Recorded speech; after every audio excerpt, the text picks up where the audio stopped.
इसी बीच दरिया का बहाव तेज हो गया और कश्ती काबू से बाहर होने लगी। ऐसे में एक साथी का तवाजुन बिगड़ गया और वह सीधा पानी में जा गिरा। उसे तैरना नहीं आता था, वह डूबने लगा। ये देखकर क्लेमन ने पानी में छलांग लगा दी और किसी तरह उस आदमी को किनारे तक लाकर उसकी जान बचाई। दूसरी तरफ उनका दूसरा साथी उन दोनों को डूबने के लिए छोड़ देता है और अकेला आगे बढ़ गया। उसका दूसरा साथी बहुत ही लालची था, उसे लगा कि वो दोनों मर गए होंगे और लालच के चलते उसने अपने दोस्त का सोना भी खुद के पास रख दिया। थोड़ी देर बाद जब क्लेमन और दूसरा आदमी टेंट तक पहुंचे तो उस आदमी को अपने दोस्त पर बहुत गुस्सा आया और उसने उसे गोली मारकर उसकी जान ली। उसके बाद क्लेमन और वह आदमी ने सामान उठाया और सफर जारी रखा। वे दोनों कई महीनों तक इसी उम्मीद पर चलते रहे कि कोई इंसानी आबादी उन्हें मिल जाए। लेकिन दोबारा सर्दियों का मौसम आ गया और हर तरफ के जंगलात बर्फ की सफेद चादर में छुप गए। उस आदमी ने जो सामान उठाया था वह काफी भारी था, इसलिए उसे बर्फ में चलने में मुश्किल हो रही थी। ये देखकर क्लेमन ने उसका बोझ हल्का करने की कोशिश की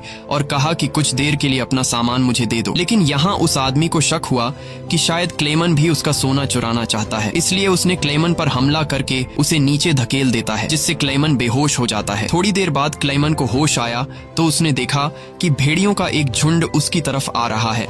अपनी जान बचाने के लिए वो एक दरख्त पर चढ़ने लगता है, लेकिन पेड़ पर चढ़ते वक्त एक भेड़िया उसका पांव पकड़ लेता है। दरअसल इलाके के शिकारियों ने आकर उसकी जान बचाई। वो उसे अपने गांव ले गए, जहां गांव के लोगों ने उसका इलाज किया। बरसों की मेहनत के बाद क्लेमन एक इंसानी आबादी तक पहुंच चुका था। लोगों को देखकर उसे बेहद खुशी हुई। कई दिनों तक वो गांव में रुका और लोगों ने उसकी खूब खातिरदारी की। एक दिन गांव में एक लेटर आया जो किसी और का नहीं बल्कि खुद वार्डन का था। इसमें लिखा था कि एक जर्मन फौजी हमारी जेल से फरार हो चुका है और अगर किसी ने उसे पनाह दी तो वह गद्दार कहलाएगा। अब ना चाहते हुए भी क्लेमन को यह गांव छोड़ना पड़ा, क्योंकि अगर वो यहाँ से नहीं जाता तो वार्डन इस गांव वालों को भी सजा देते। जाने से पहले गांव के लोगों ने उसे खाने पीने का सामान और एक शिकारी कुत्ता दे देते हैं। इस लंबे सफर में अब क्लेमन का एक साथी भी बन गया है, इसलिए अब उसे अकेलापन महसूस नहीं हो रहा था। वे दोनों कई दिनों तक चलते रहे। रास्ते में उन्हें एक लकड़ी की फैक्ट्री नजर आई और कुत्ता खाने की तलाश में उसकी तरफ दौड़ा। अब क्लेमन अपने कुत्ते को बचाने के लिए मिल के अंदर गया। वहां वर्करों ने क्लेमन को पहचान लिया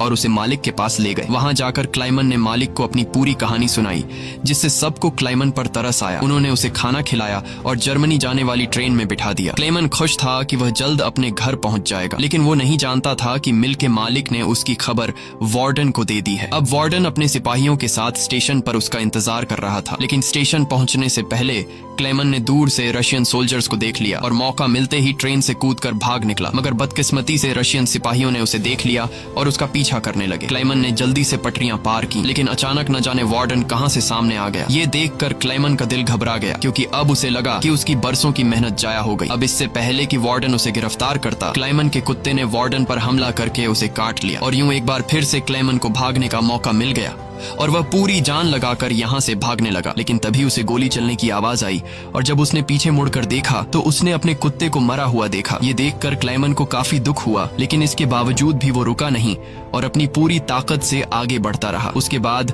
वो पुल के ऊपर चढ़ा और नीचे से गुजर रही ट्रेन के ऊपर कूदकर वहां से भाग निकला और कुछ इस तरह से वो वार्डन के हाथों से फिर बच निकला। अब ऐसे ही दिन गुजरते गए और क्लेमन आहिस्ता आहिस्ता इस सफर में आगे बढ़ता रहा। देखते ही देखते साल 1952 आ गया और अब क्लेमन को जेल से भागे हुए पूरे 7 साल हो चुके थे। वो उस वक्त सेंट्रल एशिया में था और एक गांव के मेले में इधर उधर भटक रहा था। उस मेले में उसने खाने पीने की अलग अलग चीजें देखी। खाने को तो उसका मन कर रहा था, लेकिन उसके पास पैसे नहीं थे, इसलिए वो दिल पर पत्थर रखकर आगे बढ़। के बाद वो क्लेमन को लेकर अपने घर गया, जहाँ क्लेमन ने कई साल बाद शेव की और अपने पुराने हुलिये में वापस आया। फिर उस आदमी ने क्लेमन को एक नया पासपोर्ट दिया ताकि वो रशिया के बॉर्डर को क्रॉस करके जर्मनी पहुंच सके। क्लेमन उस आदमी से बहुत खुश हुआ। जाने से पहले क्लेमन ने उसका शुक्रिया अदा किया और रशिया और जर्मनी की बॉर्डर की तरफ निकल पड़ा। कुछ हफ्ते बाद क्लेमन रशिया के बॉर्डर तक पहुंच गया और वहां मौजूद रशियन सिपाही को अपना पासपोर्ट दिखाया। अब ये देखकर क्लेमन को इतनी खुशी हुई कि वो चाहकर भी अपनी हंसी नहीं रोक पाया। अब फाइनली वो उस पुल पर आ गया, जिसे पार करते ही वो अपने मुल्क जर्मनी में पहुंच जाएगा। पर जैसे ही वो आधे रास्ते तक पहुंचा, उसकी आंखों पर एक तेज रोशनी पड़ी और जब उसने आंखें खोली तो उसने वार्डन को अपने सामने पाया। अब जब क्लेमन ने पीछे मुड़कर देखा तो वो अभी भी रशिया की जमीन पर था और इसका मतलब ये था कि वार्डन अब भी उसे गिरफ्तार कर सकता है। अब यहाँ क्लेमन का दिल टूट गया, क्योंकि उसके इतने सालों की मेहनत अब मिट्टी में मिलने वाली थी। लेकिन तभी कुछ ऐसा हुआ जिसकी उम्मीद खुद क्लेमन को भी नहीं थी। यहाँ वार्डन ने उसका रास्ता छोड़ दिया और उसे आगे जाने की इजाजत दे दी। अब पहले तो क्लेमन को यकीन नहीं हुआ, पर फिर भी वो हिम्मत करके आगे बढ़ा। दरअसल वार्डन क्लाइमन के जिंदा रहने के जज्बे और उसकी बहादुरी को देखकर उससे काफी इंस्पायर हुआ, इसलिए उसने क्लाइमन को गिरफ्तार नहीं किया और उसे अपने मुल्क वापस जाने दिया। और तभी वार्डन उससे ये कहता है, ये लड़ाई बस दो सोल्जर्स के बीच थी, एक मैं और एक तुम, और इसे तुम जीत गए, जाओ अपनी जिंदगी जी लो। अब फाइनली क्लाइमन ने उस बॉर्डर को पार किया और अपने देश जर्मनी पहुंच गया। इसके बाद वो अपने घर के करीब पहुंचा जहां उसने अपनी बेटी और बीवी को देखा। अब थोड़ी देर बाद वो दोनों चर्च जाने के लिए घर से निकलती हैं तो क्लेमन भी उनका पीछा करता हुआ चर्च में आ गया। हालांकि क्लेमन ने अभी तक अपनी बेटी को आवाज नहीं दी थी क्योंकि उसे उम्मीद थी कि एक दिन जरूर उसके पिता आएंगे। जब उसकी बेटी ने पीछे मुड़कर देखा तो उसने अपने पिता को पहचान लिया और दौड़कर अपने पिता को गले से लगा लिया। अब इतने सालों बाद क्लेमन को जिंदा देखकर उसकी वाइफ की खुशी का तो कोई ठिकाना नहीं था। फाइनली उन तीनों ने एक दूसरे को गले लगाया और इसी के साथ सच्ची कहानी पर बनाई गई ये फिल्म यहाँ पर खत्म हो गई। उम्मीद है आपको आज की कहानी पसंद आई हो। अगर आपको ये वीडियो अच्छी लगी हो तो इसे लाइक कर देना और चैनल को सब्सक्राइब कर